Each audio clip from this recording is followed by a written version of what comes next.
Why did the most popular girl in school destroy her own life? Harper was the kind of popular that made other girls either worship her or secretly hate her.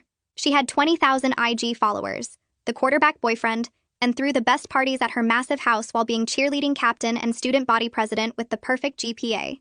But then something changed right after winter break and nobody could figure out what the hell was happening. Harper showed up to school that Monday looking like she hadn't slept in days with her hair in a messy bun and wearing sweatpants.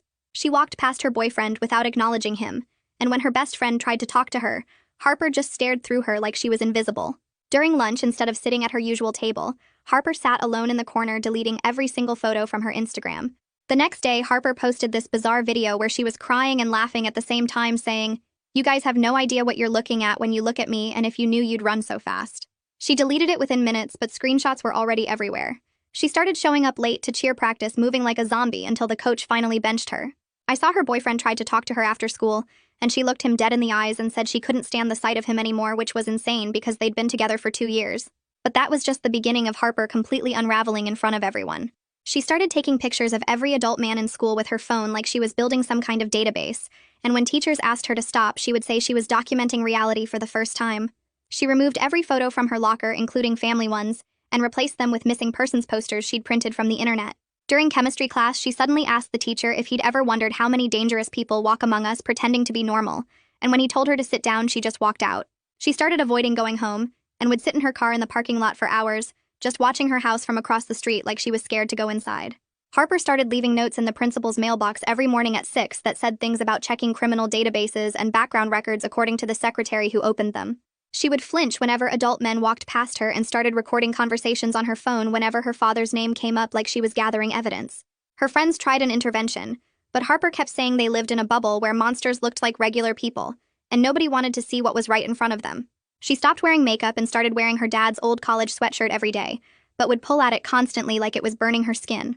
During assembly, she started searching things on her phone about how long DNA evidence lasted, and whether fingernails could prove anything after 5 years, which her friend saw over her shoulder. She asked a junior whose dad was a cop whether basements showed up on housing blueprints and if soundproofing materials left specific chemical traces. She started skipping classes to sit outside the guidance counselor's office writing pages and pages of something she'd immediately tear up and throw away. Then Harper did something that made everyone realize this wasn't just a weird phase. During the school assembly where she was supposed to give a speech about the fundraiser, she grabbed the microphone and started talking about how everyone was living in a fantasy and that she'd discovered something that changed everything, and she couldn't pretend anymore. Security escorted her off stage and she didn't come back for 3 days. When Harper returned, she was like a ghost, avoiding everyone, including her own reflection. She spent every free period in the library researching criminal psychology and basement construction permits for our neighborhood. Her mom started picking her up daily, and Harper would get in the car silently while her mom looked like she'd aged 10 years in 2 weeks. Then last Friday, everything exploded when Harper's dad showed up during lunch with 2 police officers, and they went straight to the principal's office. 20 minutes later, they came out with Harper's phone and laptop in evidence bags, and Harper herself nowhere to be found. Someone saw her running through the parking lot that morning like something was chasing her. That afternoon, the police were at Harper's house and neighbors heard her mom screaming, "She's just a child. She didn't know what she was seeing. This can't be happening." I found Harper hiding in the old equipment shed behind the football field where nobody ever goes, and she looked at me with hollow eyes and said the one thing I'll never forget. "My father isn't who you think he is, and tomorrow morning everyone will know what he's been doing in our basement for the past 5 years." Then she stood up and walked toward the woods behind the school. My feet stayed frozen to the ground while Harper got smaller and smaller between the trees, until she completely disappeared. My hands shook so bad I could barely get my phone out of my pocket. I started dialing 911 but stopped because what was I supposed to say? That the most popular girl in the school said something weird about her dad's basement before walking into the woods? The whole thing felt like some crazy dream, but Harper's words kept repeating in my head about what her father had been doing for 5 years. I turned and ran back toward the main building, my legs feeling like jelly. The parking lot was mostly empty since it was after 4. I burst through the side doors and almost crashed right into Tristan Lynn, who was coming out of the bathroom. He grabbed my shoulders to steady me, and his eyes went wide when he saw my face. I started talking so fast the words tumbled over each other about finding Harper in the shed and what she said about her father and the basement. Tristan's face changed from confused to shocked to scared as I kept talking. He pulled me down the hallway toward the guidance office where the lights were still on. Janice McGuire was at her desk typing something when we practically fell through her door. She looked up and immediately stood when she saw our faces. Tristan helped me explain everything while I tried to catch my breath. Janice wrote down every word I said about Harper hiding in the shed and what she told me about her father. She asked me exactly when this happened and if Harper said anything else specific. She asked about Harper's behavior the past few weeks, and I told her about the missing persons posters and the DNA searches and everything else. Janice picked up her phone and said she had to make a mandatory report right away, even though we didn't have much proof. She dialed the state abuse hotline while we sat there listening to her give Harper's full name and home address. She requested an immediate welfare check and explained Harper might be in danger. She hung up and called the local police station next to report Harper as a possible runaway or missing person. Within an hour, 2 police cars pulled up to the school, and Detective Christopher Garza walked into Janice's office. He was younger than I expected, with kind eyes but a serious face. He asked me to repeat everything Harper said word for word. He wrote it all down in a small notebook and asked about Harper's mental state, and if she'd ever made claims like this before. He explained they needed more than just Harper's statement to get a warrant for her father's basement. He said they'd check the house, but without probable cause, they couldn't search specific areas. Janice gave him copies of all her notes from the past month about Harper's concerning behavior. Detective Garza left his card and said to call immediately if Harper contacted any of us. Tristan and I went back to my house and I couldn't eat dinner. I stayed up all night making a timeline on my laptop of everything weird Harper had done since winter break. Tristan came back over around 10 with his laptop and helped me organize all the screenshots people had saved. We found 12 different people who had pieces of Harper's deleted video saved. We put together screen recordings of her Instagram deletion spree and photos of her locker with the missing persons posters. Tristan found posts from other students talking about Harper's strange questions and behavior. We organized everything into folders by date with descriptions of each incident. My mom brought us coffee at 2 in the morning and asked if we were okay. We worked until the sun came up and had 3 pages of timeline plus all the digital evidence organized.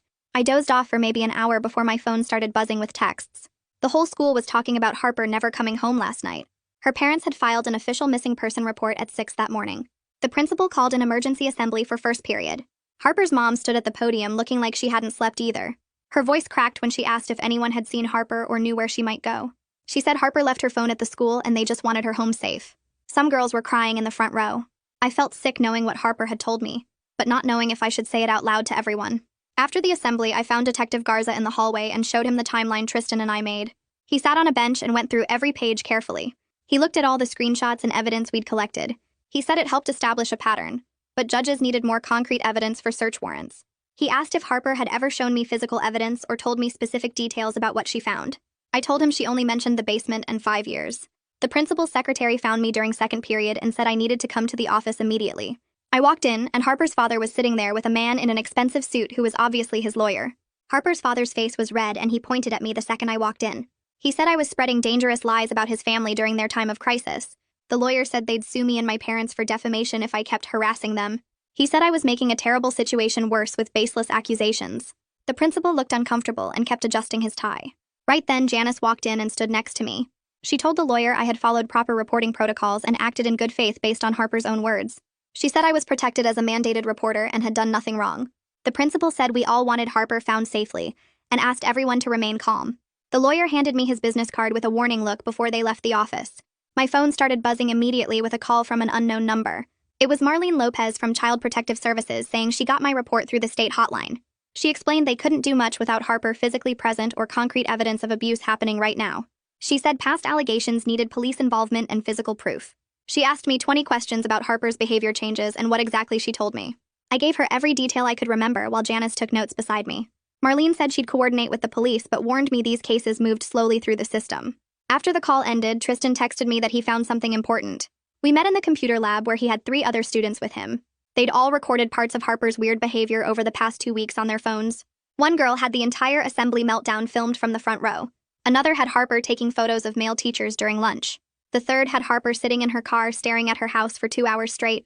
We spent the rest of the day organizing everything into one massive folder with dates and descriptions. We had 12 different incidents documented with video or photos. I suddenly remembered Harper searching stuff on her phone during that assembly about DNA evidence and fingernails. I called Detective Garza immediately and told him what Harper's friend saw over her shoulder. He went quiet for a moment, then said that suggested Harper might have found actual physical evidence of something. He asked if Harper ever showed me anything or gave me any items. I told him she only mentioned the basement and 5 years but nothing specific. The cheer coach found me after practice and pulled me into her office. She closed the door and said she'd been thinking about Harper since the news broke. She said Harper had bruises on her upper arms after winter break that she noticed during practice. She'd assumed they were from stunts or working out, but now she wasn't sure. She said the bruises were finger-shaped, and Harper got weird when she asked about them. She wanted to know if she should tell the police. I gave her Detective Garza's number and told her to call immediately. That night, I couldn't stop thinking about what Harper said about the basement. I got on my laptop and started searching public records for Harper's address. The property records showed basement renovations from exactly 5 years ago. The permits listed basic finishing work like drywall and flooring, but nothing about the soundproofing Harper had been researching. The contractor's name was listed, but when I searched for the company, it didn't exist anymore. I took screenshots of everything and added them to our evidence folder.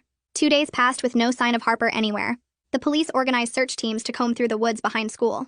I signed up immediately along with half the school. We spread out in lines, walking slowly through the trees, calling Harper's name. The woods were bigger than I realized, with trails going in every direction. I kept thinking about Harper walking into these same woods looking so broken. We searched for 6 hours, finding nothing but old beer cans and trash. On the second day of searching, I went back to the area near where I'd last seen Harper.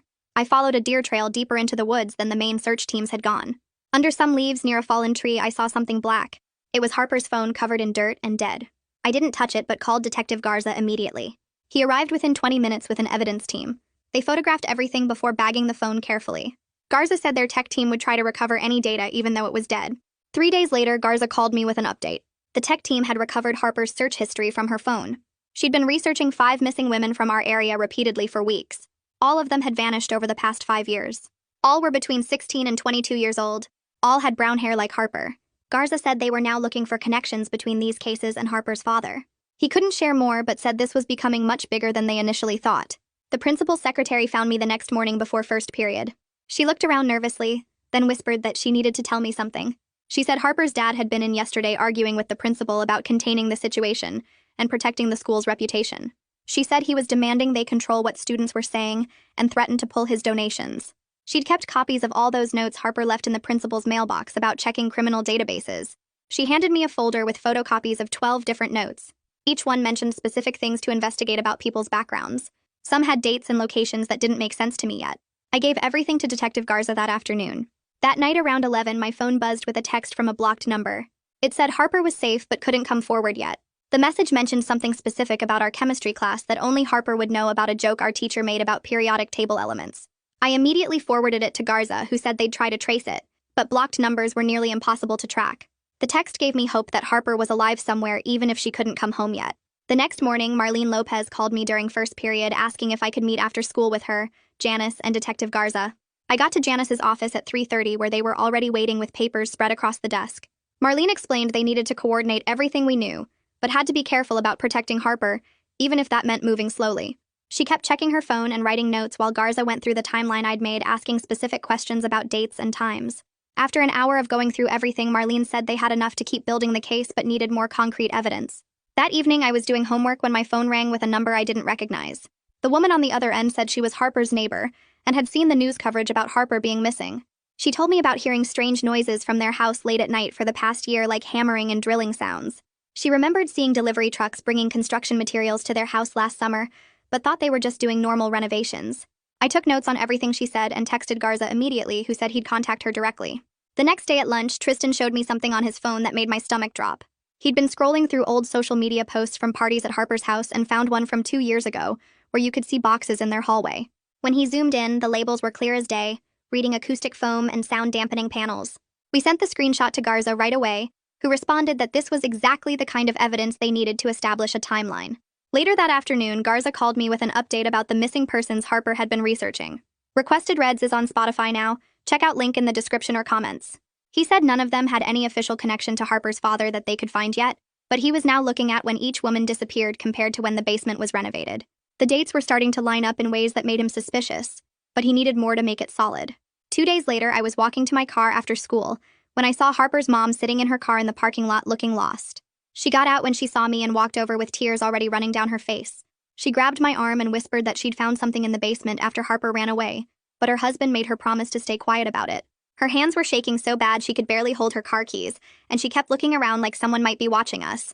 I told her she needed to talk to Detective Garza about whatever she'd found, and after a few minutes of crying, she finally agreed. We got in my car and I drove her to the police station while she sat in the passenger seat twisting her wedding ring and mumbling about how she should have known something was wrong. At the station, Garza met us in the lobby and took us to a private room where Harper's mom could talk without anyone hearing. She was in there for 3 hours while I waited in the lobby reading the same magazine over and over. When she came out, her face was completely white, and Garza had his hand on her shoulder telling her she'd done the right thing. That evening around 7:30, I got an email that made me sick to my stomach. Harper's father's lawyer had sent cease and desist letters to me, Tristan, and several other students demanding we stop spreading false information about their client. The letter threatened legal action if we continued talking about the case and accused us of defamation and harassment. I immediately forwarded it to Janice, who called me within 5 minutes telling me not to worry. She said she'd already contacted a legal aid attorney who specialized in witness protection, and he confirmed we were protected since we were cooperating with an active investigation.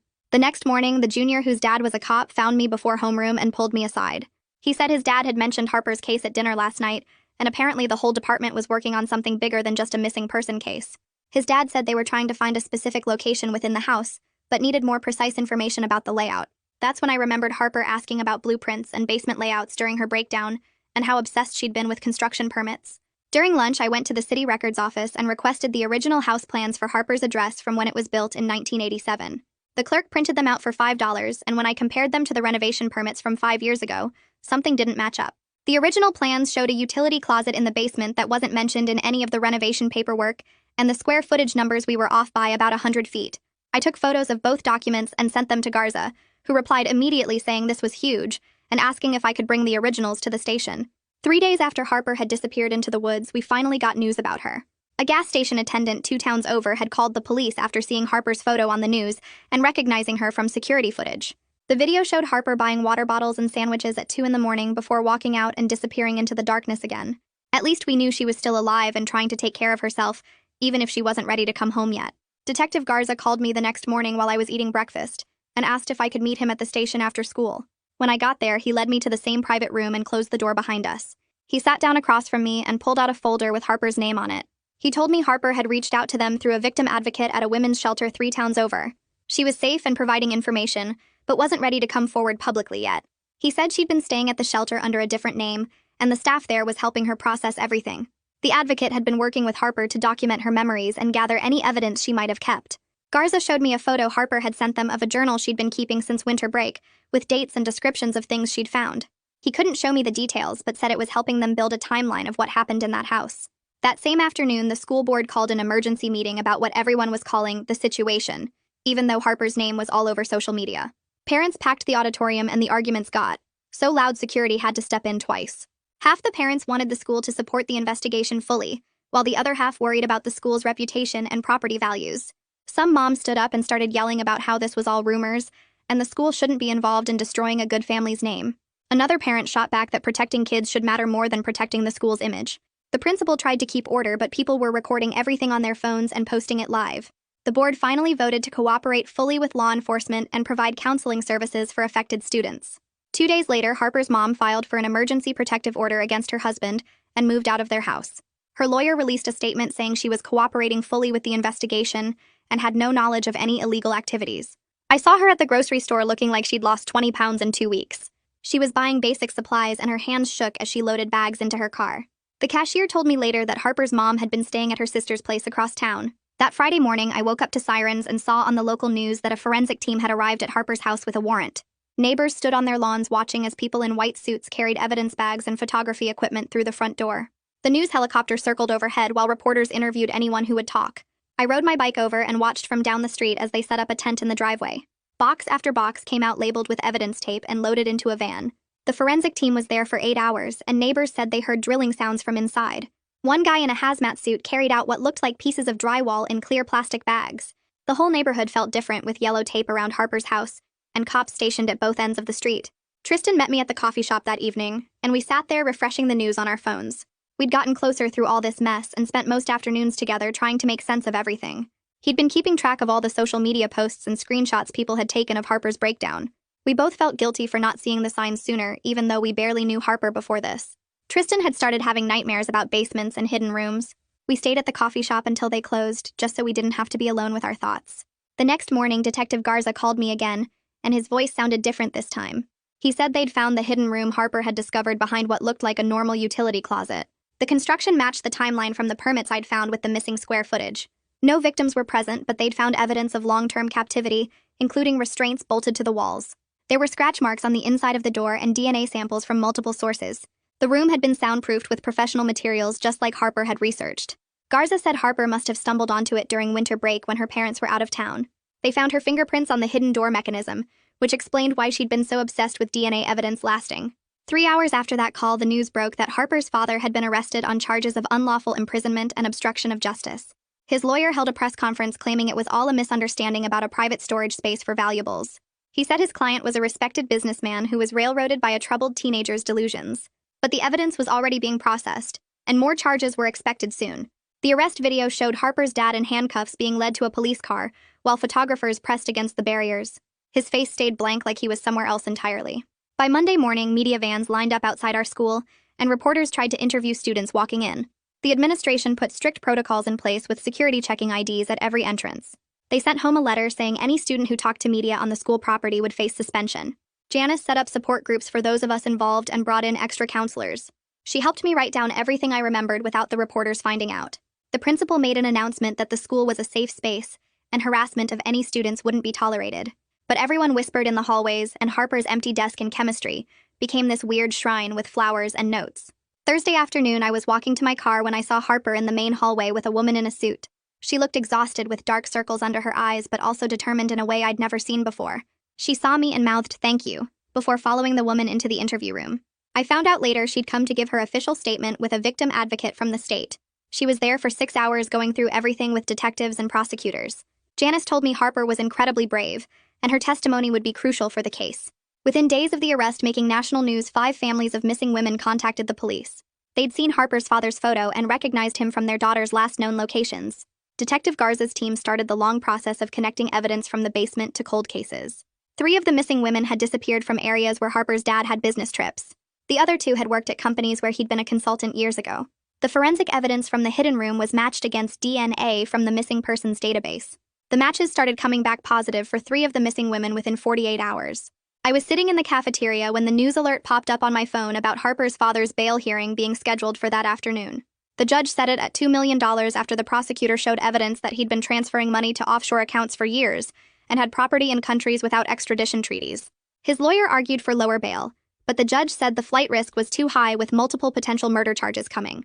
They froze all his assets that same day, including the house and his company accounts, while investigators started tracing where the money went. The school called an emergency staff meeting that Monday morning, and I saw teachers coming out looking shaken. The principal sent out an email saying they were implementing mandatory reporting training for all staff members starting immediately. The cheer coach found Harper's mom in the parking lot after the training and broke down crying while apologizing for not seeing the signs. She kept saying she should have known something was wrong when Harper started flinching during practice, and how she'd failed as a coach. Harper's mom just hugged her and said nobody could have known what was happening in their house. I couldn't sleep that night thinking about all the times I'd seen Harper acting strange, and wondered if I should have said something sooner. The guilt was eating me up so bad that I couldn't focus in class and kept replaying every interaction looking for signs I'd missed. Janice called me into her office and could tell immediately that I was struggling. She sat me down and reminded me that I did exactly the right thing when Harper finally told me about the basement. She explained that victims often hide abuse for years, and the important thing was that I believed her and took action when it mattered. She set me up with a counselor who specialized in secondary trauma, and gave me permission to leave class whenever I needed to talk. Some kids from student council started a collection for Harper and her mom since all their money was frozen during the investigation. Even people who'd barely talked to Harper threw in $20 or $50 because they felt bad about not noticing her distress. The collection grew to over $8,000 in 3 days, which they gave to Harper's mom through the Victim Services Coordinator. Marlene Lopez called me and Tristan to thank us for documenting everything so carefully. She said our timeline and evidence collection created the foundation that got Harper the help she needed, and would be crucial for the prosecution. She was working on finding long-term placement for Harper with relatives out of state, where she could get intensive therapy away from all the media attention. My phone buzzed during lunch on Thursday with a text from an unknown number. It was Harper saying she was in a safe place getting help, and wanted me to know she was going to be okay, even though she wasn't ready to come back to the school yet. She thanked me for believing her and said knowing someone cared enough to listen saved her life. I showed the message to Janice, who smiled and said Harper was incredibly strong to reach out. Detective Garza called that afternoon to let us know the FBI was joining the investigation, because evidence suggested crimes might have crossed state lines. He said he'd still be our local contact, but the case was expanding beyond what the local department could handle alone. They'd found evidence that Harper's father had rented storage units in 3 different states, where the missing women had disappeared. The FBI brought in their behavioral analysis unit and started connecting patterns between the victims and Harper's father's travel records. Harper's mom filed for divorce the next week, and the papers showed she was seeking an emergency order for sole custody and a restraining order. She'd started seeing a therapist twice a week, according to Janice, who was helping coordinate support services. Harper's mom sent a message through Janice thanking everyone who believed Harper and took action to help them escape that nightmare. She said she'd been blind to what was happening and would never forgive herself for not protecting her daughter, but was grateful for the people who stepped up when Harper needed them most. 2 weeks after the arrest, the news broke that made everyone go silent. DNA evidence from the basement matched the remains of Sarah Foster, who'd been missing for 4 years. The medical examiner confirmed she'd been held captive for months before she died, based on evidence they found. The prosecutor immediately upgraded the charges against Harper's father to first-degree murder, along with the kidnapping and false imprisonment charges. More families started contacting the police saying their missing daughters had connections to areas where Harper's father had business. The principal announced a special assembly for the following Monday about recognizing signs of abuse and trauma. They brought in experts from the state to help students process what had happened without turning Harper's story into gossip. The assembly felt different from usual school talks because everyone knew this was real and had happened to someone we all knew. The expert talked about how predators often hide in plain sight, and victims sometimes can't speak up for years because of fear or manipulation. She explained that Harper's behavior changes were classic signs of someone discovering traumatic information and trying to find help without knowing how. Students asked questions about what we should have done differently, and the expert kept emphasizing that Harper's friends couldn't have known without her telling them. She said the important thing was that when Harper finally found the courage to speak up through her actions, people listened and got her help. Tristan started organizing meetings in the library after school where students could talk about what happened with Harper. He put up flyers saying anyone who felt weird or scared about the whole thing could come. The first meeting had 12 people show up, and we all just sat there not knowing what to say at first. Tristan brought cookies and juice boxes, which helped break the ice somehow. We started meeting every Tuesday, and more kids showed up each week. Some were Harper's old friends, and others were just random students who felt messed up by everything. We talked about how we missed the signs and how scary it was to realize monsters could look so normal. The meetings helped us feel less alone in dealing with all the crazy stuff that went down.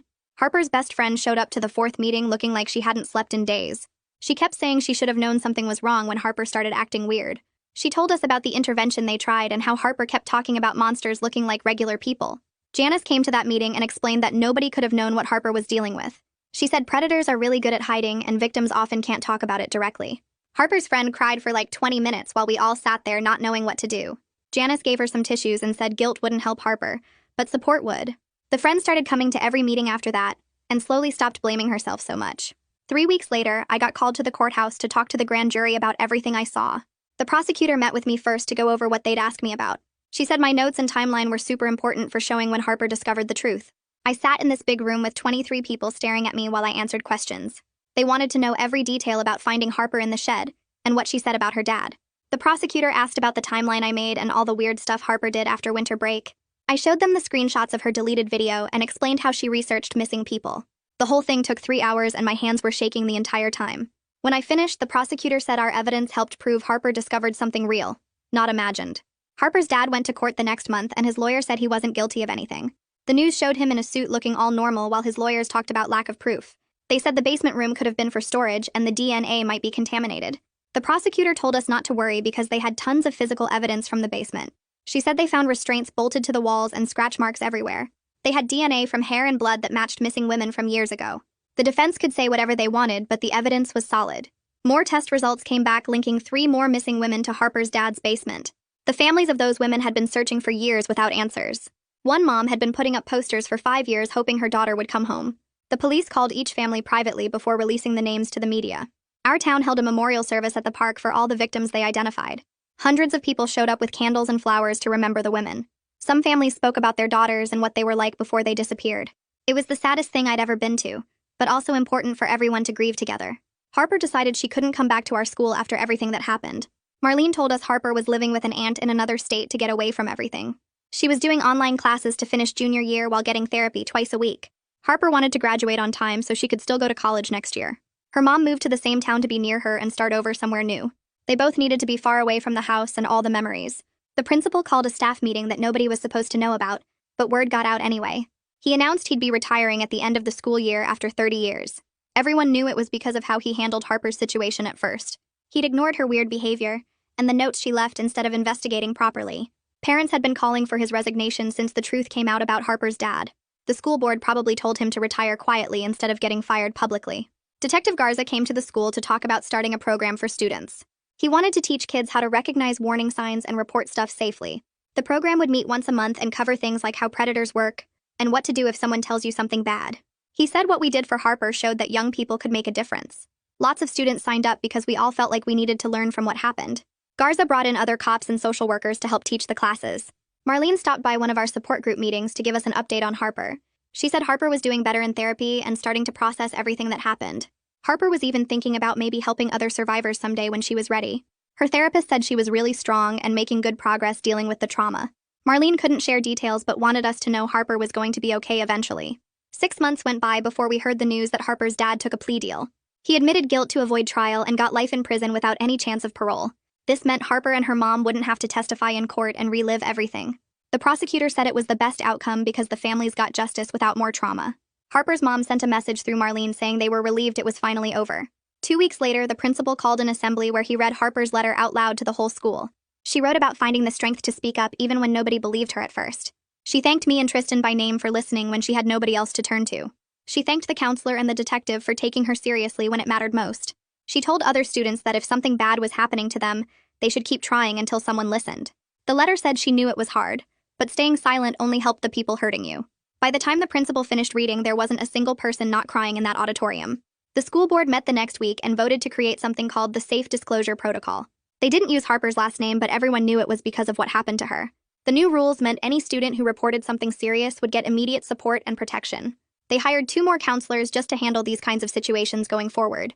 The protocol included training for all teachers on recognizing warning signs and responding the right way. At the end-of-year award ceremony, they called Tristan and me up on stage for a special citizenship award. It felt weird getting recognized for doing what any decent person should have done. We accepted it but said we were taking it for everyone who helped Harper through everything. The principal shook our hands, but you could tell he was uncomfortable since everyone knew he was retiring because of this. Harper's mom contacted the school through her lawyer saying the house finally sold after sitting empty for months. She donated all the money from the sale to a fund for victims of violent crimes. She sent updates through the counselor about how they were doing in their new city 3 states away. She was working at a nonprofit now, and Harper was finishing school online while getting lots of therapy. Spring came and college acceptance letters started arriving for all the seniors, including me, even though I was just a junior. I got into the State University's social work program with early admission, which I applied for after everything that happened. Working with the counselor and the social worker showed me that's what I wanted to do with my life. Tristan got accepted to the criminal justice program at the same school because Detective Garza inspired him so much. We were both going to the same college, which made everything less scary about leaving home. Graduation day arrived and nobody expected Harper to show up since she'd been gone for months. But right before they started calling names, she walked in with her aunt and 2 cousins surrounding her protectively. She looked different with shorter hair and more confidence in how she carried herself than before. When they called her name, the entire auditorium erupted in the loudest cheering I'd ever heard at a graduation. She walked across that stage with her head held high and accepted her diploma like she'd earned every bit of it. People stood up and kept clapping until she sat back down with her family, who never stopped smiling at her. After graduation, there was a big party at someone's house, and Harper actually showed up for a little while. We ended up talking by the pool away from everyone else for the first time since everything happened. She told me she was planning to study psychology in college to understand trauma and help other survivors heal. She said therapy saved her life, and she wanted to do that for other people who went through terrible things. She seemed stronger and more focused than the popular girl I remembered from before winter break. Detective Garza stopped by the party, which surprised everyone since cops don't usually show up unless there's trouble. He found me and Tristan to tell us the investigation ended up solving 7 cold cases from the past decade. He said our documentation and refusal to give up made all the difference in building the case. 3 of those cases were the missing women Harper had researched, and 4 others nobody had connected before. He shook our hands and said we showed him that young people could change things when adults weren't paying attention. A week before we left for college, a package arrived from Harper's mom with graduation gifts for everyone who helped. Inside were these nice pens with our names engraved and handwritten thank you notes on fancy paper. Her note to me said she'd never forget how I found Harper and got her help when she needed it most. She wrote that she was working with state legislators now to make reporting laws stronger for schools. She wanted to make sure what happened to them could help protect other families from going through the same thing. The last week of summer, Harper surprised everyone by starting a blog about surviving trauma and finding justice. She was careful not to share details that could identify victims, but she wrote honestly about the healing process. She posted about therapy techniques that helped her and resources for other survivors trying to rebuild their lives. The blog got thousands of followers in just the first few days as people shared it everywhere. She wrote about how justice doesn't fix everything, but it helps you start moving forward with your life. The week before we all left for college, I stopped by the community center to drop off some donation boxes and saw Harper in the gym teaching a self-defense class to about 15 teenage girls. She was showing them how to break a wrist hold and demonstrating the moves with this calm confidence I'd never seen from her before. The girls were watching her so carefully and taking notes while Harper walked around adjusting their stances and explaining how to use someone's weight against them. She had this genuine smile on her face as she helped a younger girl who kept messing up the technique, and when the girl finally got it right, Harper gave her this big high five. After class ended, Harper saw me and waved me over to help her put the mats away. She told me teaching these classes made her feel like she was taking back control and giving other girls tools she wished she'd had sooner. 5 years went by faster than I expected with college and starting my social work job at a youth shelter downtown. Then last month, I got this fancy invitation to a book launch party at a hotel conference room for Harper's memoir about trauma and systemic change in protective services. When I walked in, Tristan was already there wearing a detective badge just like Garza used to have, and talking to Marlene, who'd become a regional director for child services. Harper stood at the podium looking professional in a business suit, talking about how her worst experience became her mission to reform how institutions handle disclosure and protect victims. What a joy to tell that one. Thanks for listening with an open heart. It makes it all worth it. Subscribe if you'd like to keep making more happy memories here.